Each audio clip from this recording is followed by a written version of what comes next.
Hey, welcome to another edition of iFanboy Mini. It's the Ant-Man sized version of the Giant Man sized show iFanboy. That's a good one. Thank you. I'm Ron. I'm Connor. And today we wanted to take a look back at the covers of the comic books that were released last week. Yeah, we never talk about covers on the show, the regular show, so we thought we'd give it a little shot here. We picked out a few that we liked, and so let's dive right in. All right, last week's books. Last week's books. So this is Green Lantern number 29. Cover was by Ivan Rice and Dave McCabe. Big, bright colors. Very bright. Stands out on the stands. Pretty good. This is the secret origin of Hal Jordan, Green Lantern. So we have a very big, kind of prominent Hal Jordan, and then Abin Sur behind him, the previous Green Lantern.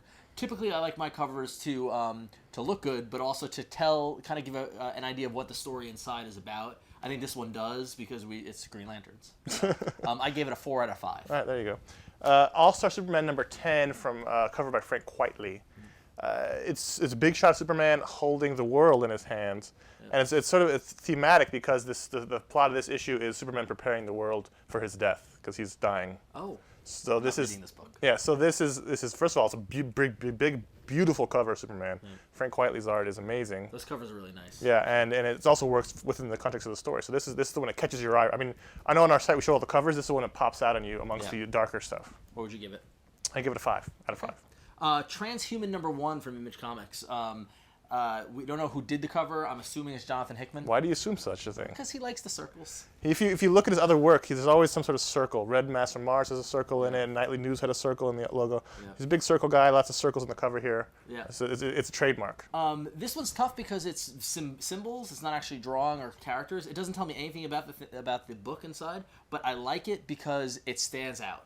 Well, he's a graphic designer. He's got a good graphic sense, so that you can see that in the cover. Yeah, and the logo for the type of the book, I give this one a 4 as well. Okay. So, want to talk about 2 Marvel books quickly. New Avengers number 39 with a cover by David Mack, and Daredevil number 106 with a cover by Marko Djurdjevic. The New Avengers cover was a little bit controversial, but we're going to ignore that. I really like both of these covers, and I give the New Avengers a 5, and I give Daredevil a 4.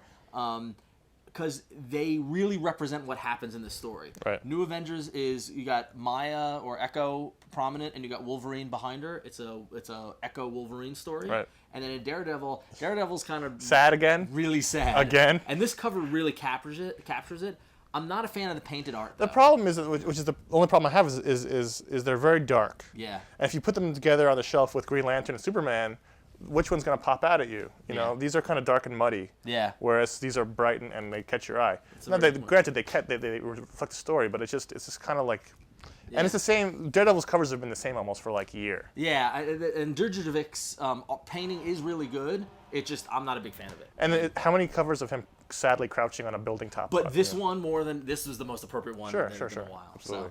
So, great covers, I thought. It was a good batch of covers this week. There's a whole bunch of other ones, but last week there's a whole bunch of covers that were really good. Why don't you tell us your favorite cover? You can write us an email at contact@ifanboy.com. Or you can check out our the longer show, as we mentioned, at revision3.com/ifanboy. It comes out every Saturday at 1 p.m. and you can watch it the whole week after it comes out, and every week onward from there.